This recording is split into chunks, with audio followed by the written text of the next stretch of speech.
Well, Treasury Secretary Janet Yellen arriving in Beijing within the last hour for a multi-day visit aimed at improving U.S.-China relations. This trip comes days after China restricted exports on two widely used rare metals, germanium and gallium. And now a former top Chinese trade advisor is warning more restrictions may come. Here's the quote from that official. This is just the beginning of China's countermeasures. If the high-tech restrictions on China become tougher in the future, China's countermeasures will also escalate. Joining me now is Indiana Congresswoman, member of the House Judiciary Committee, Victoria Spartz. Congresswoman, good morning to you. Let's first start with this move by the Chinese that was made right as Janet Yellen was about to take off from Washington and head to Beijing. This new restriction on these two minerals, which, to be clear, this is electric vehicles, this is solar panels, this is semiconductors. These minerals are important to U.S. manufacturers. Well, it's unfortunately this administration does a great deal of grandiose talk, but we have a schizophrenic economic policies. In action, we actually make our country more and more dependent on China's and other communist countries. We don't have good energy policies. We don't have good policy how to deal with critical earth minerals, or how we're dealing with Africa or South America. So there is a lot of serious issues. And last time, Secretary Blinken went to China and they were laughing at him. So we need to be smarter and start governing. And we're doing a lot of politicking, and it's not going to get us anywhere because our dependencies on China, it's actually is a very significant risk. Well, I will say here that Janet Yellen on the record has said a full separation of our economies would be disastrous for both countries. But she also is going to reportedly be bringing up the issue of climate change with the Chinese, because that seems to be one of the things that always has to be brought up anytime we have a White House official going anywhere and talking anywhere. But also, let's talk about the fact that the United States has put restrictions on AI chips going to China. So in a way, the Biden administration is pushing back in that regard.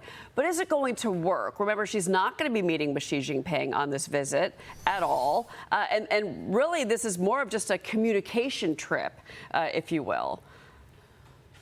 Well, it is, we need to communicate with China, but we also need to diversify our economy, and we need to start looking and have more transparency where our dependency are. And unfortunately, administration last year did not support our bicameral, bipartisan deal to have more transparency and disclosure for critical minerals, for critical elements that we important, and some of the materials, where our dependency on our country for strategic industries. And I think that is important for us to say. So we are taking some actions here to diversify our economy and open up some opportunities, whether it's for mining, whether it's for smart energy production, and have a sustainable and feasible transitions to diversify economy and energy. And we're not doing that. That's why when you are not doing that, you lose all leverage and power with China. And then they can do whatever they want. We do a lot of talk,